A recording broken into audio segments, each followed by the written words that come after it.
لا إله إلا الله.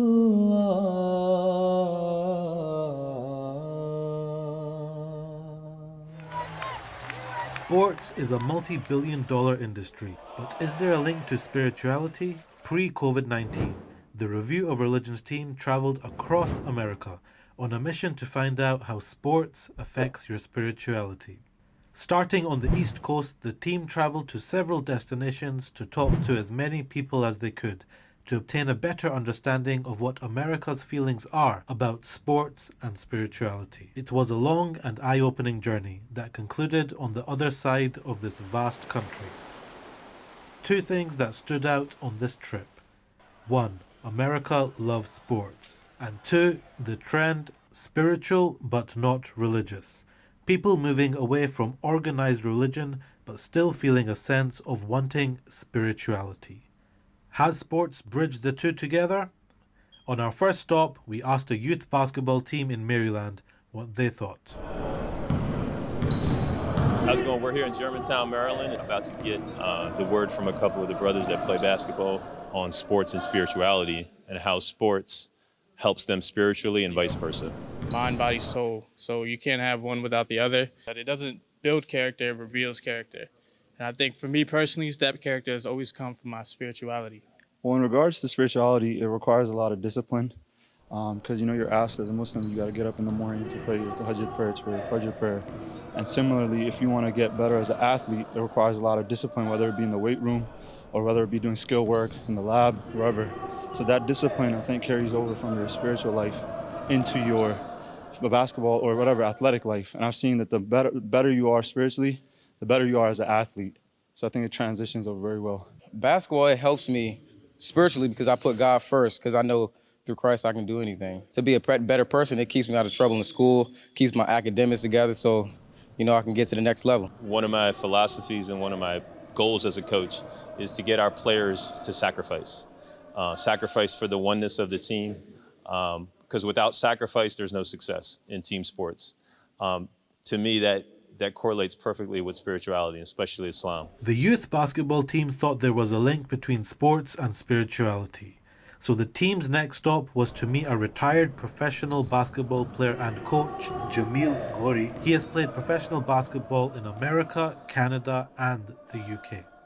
I think that sports for me, and I can only identify with what I went through, is sports was a way that I learned to mature and to see life differently. Because in sports, you have to make sacrifices to get better.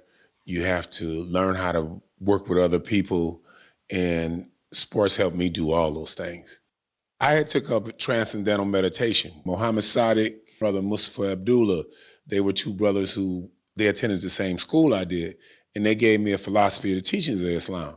And I always kept that book. I never read it, but I always kept it. And when I went to Scotland to play, I was under contract with the Buffalo Braves. So when I was over there, I began to read the book, and I saw that it had different mosques all over the world.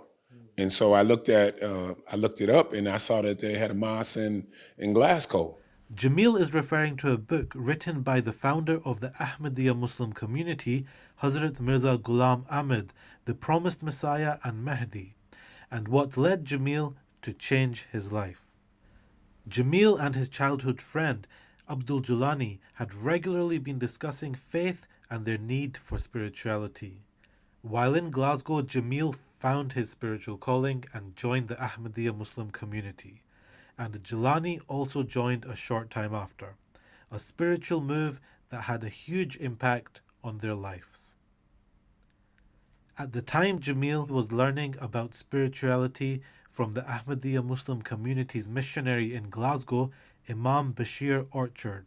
He made me look at life from a spiritual standpoint, not just a physical standpoint. And once I internalized that, then I was successful in basketball thereafter. Regardless if I ended up making an NBA team or not, I was successful. And so when I went to Scotland, I was still in that mode where I wanted a team and I wanted to win, but then I wanted to also grow spiritually. And That's where I met Bashar Ahmed Orchard, and may Allah be pleased with him. I can't even come up with words to explain, how profound that was to meet him and spend time with him and just talk to him about life and what was really important. And it always remembers the verse where, that this world is full of pastime and sport. Yeah. And then you see in America, sports is bigger than God, and how that can happen, I don't know. Jelani went on to a successful career playing in the NBA, and Jameel coached some of the best players of their time. They both attribute their success in sports to their spiritual path. Let's now look at some other sports and continue our journey across America. We wanted to see if more extreme sports also had a link to spirituality, so the team stopped at Denver, Colorado, famous for mountain climbing. One of my favorite quotes is by the famous Russian climber Anatoly Bukriev. He said, the mountains are not the stadiums in which I satisfy my ambitions, but they're the cathedrals in which I practice my religion. And that perfectly sums up how I feel when I'm climbing a mountain or a rock. And it's a very transcendent experience for sure. You're focused and you're just surrounded by beauty. And it's amazing. It's certainly a spiritual experience. And I'm a scientist. I'm a chemist by trade. And I have a lot of friends who are very combatively atheist. And I'm not. The more I study science, the more I find the beauty and the elegance and the divinity, if you will, in nature and the universe. And I certainly feel that way through climbing. After talking with the mountain climbers, we continued our tour west. And no tour of America would be complete without taking in some baseball, one of the most loved sports in America. Owner of the Pittsburgh Diamonds, Khurram Shah, invited us to his stadium in the city of Pittsburgh, California, on the west coast of America. Baseball is followed by millions religiously, from grassroots to professional. For many, it's more than a sport. It's a way of life and a community. Khurram tells us how that community spirit in baseball links them to their spirituality. Yeah, so my message is get out there, make yourself available, be social. So being social is going to help you in the long run. It's going to create contact. It's going to create a comfort zone among the community. And people remember that. People remember the warmth. People remember you volunteering in your community events. People remember those type of things. And those are the things that if we can all do that in all our communities around in the U.S. and around the world, because people will say, "Oh, I remember him. He's a good guy. I support him. He's my friend." So all those things come along with that, right? So getting out in the community, supporting the community when there are problems, being there, providing physical assistance, providing spiritual assistance, and all those things are very, very important. Khurram got into this industry not only because of his love for sports, but his passion to bring the local community together. He had no experience but managed to create a team with a home stadium and a huge following. He believes his faith as an Ahmadi Muslim was what drove his passion to use baseball to bring the community together. The players and fans we met appreciated his effort. Down here on a Friday night in the fall when football's going on, it's an immense community bonding in here. I mean, they follow the team. They're very supportive of the team. Sporting events and sport teams, I think, in any kind of small town brings a bond. There are a lot of things that baseball, not just baseball, sports in general will bring people together, different communities, different ethnicities, different backgrounds, rich, poor, black, white, Asian, Middle Eastern, doesn't matter where you're from. If you're on the same team together, everybody is pretty much a family. Unfortunately, due to COVID-19, the decision was taken to stop play for now, but the success the team had in the community can definitely be seen. As we come to the end of our tour of America, we made our last stop at Berkeley University to find out what the students there thought.